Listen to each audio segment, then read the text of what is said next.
हर प्रतिकूल बाधा को झेलते हुए यहाँ तक पहुँचे। वर्तमान में राजस्थान प्रशासनिक सेवा को सुशोभित कर रहे हैं लाखन सिंह जी गुर्जर।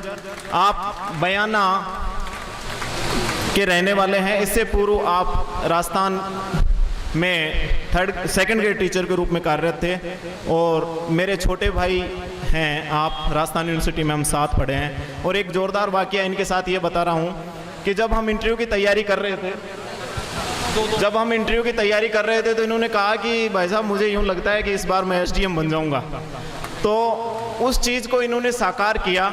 मैं आपको पुनः रूबरू करवा रहा हूँ लाखन सिंह जी गुर्जर को। वेलकम। राम राम साहब, बहुत जल्दी बहुत शॉर्ट में अपनी बात करूंगा। भगवान श्री देवनारायण के चरणों में सशत बंधन, हमारे रहनुमा और वह वटवृक्ष जिसकी छांव में हम सब फल फूल रहे हैं, ऐसी महान शख्सियत आदरणीय कर्नल साहब के चरणों में नमन करता हूं। इस कार्यक्रम की अध्यक्षता कर रही परम श्रद्धेय विधायक महोदय, आपको नमन करता हूं।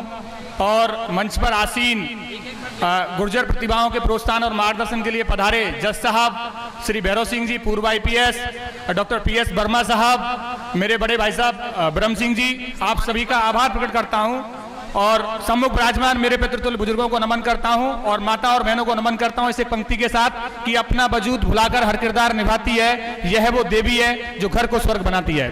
बहुत जल्दी चार बातें करनी है, बहुत टाइम बहुत कम है, बहुत लोगों को बोलना बाकी है। पहली बात जो मैं आपसे करना चाहता हूं वो ये कि भूखे रहने वाले घरों में चूल्हे जलने लगे हैं। मुद्दतों से थी जो बंजर जमी, उससे हीरे निकलने लगे हैं। आज मेरा समाज प्रगति की ओर आगे बढ़ रहा है क्योंकि समाज में शिक्षा पर जोर देने लगे हैं। वास्तव में कर्नल साहब की अथक मेहनत और अथक प्रयासों से आज हमारा समाज प्रगति के पथ पर आगे बढ़ रहा है। और मैं अपने युवा साथियों को कहना चाहता हूं कि इस दुकारी विद्यालय में पढ़ रहे हैं, आपके माता पिताओं की आर्थिक स्थिति कमजोर है। मंच पर जितने भी, तो आपको बस इतना सा सोचना है कि आप भी ये सोचें कि एक दिन करें, जिस दिन आप ऐसा सोचेंगे, ऐसा विचार करेंगे, निश्चित रूप से आपका घर परिवार। अध्यक्ष महोदय यहाँ बैठी हुई हैं, रेखा जी, पूनम जी, ज्योति जी और बहुत सारी महिला साथी हैं। ये सोचें कि हम भी एक ऐसा अनुकरणीय उदाहरण समाज के सामने पेश करेंगे। और साथ ही साथ जो अभिभावक यहाँ बैठे हुए हैं उनसे मैं निवेदन करना चाहूंगा कि आप बेटे और बेटियों को बराबर का दर्जा दें, क्योंकि किसी शायर ने कहा, करो विश्वास बेटी पर तो ये विश्वास छूलेंगे, कभी जीवन में बेटी को नजरअंदाज मत करना, जरा से पंख खोलोगे तो आकाश छूलेंगे।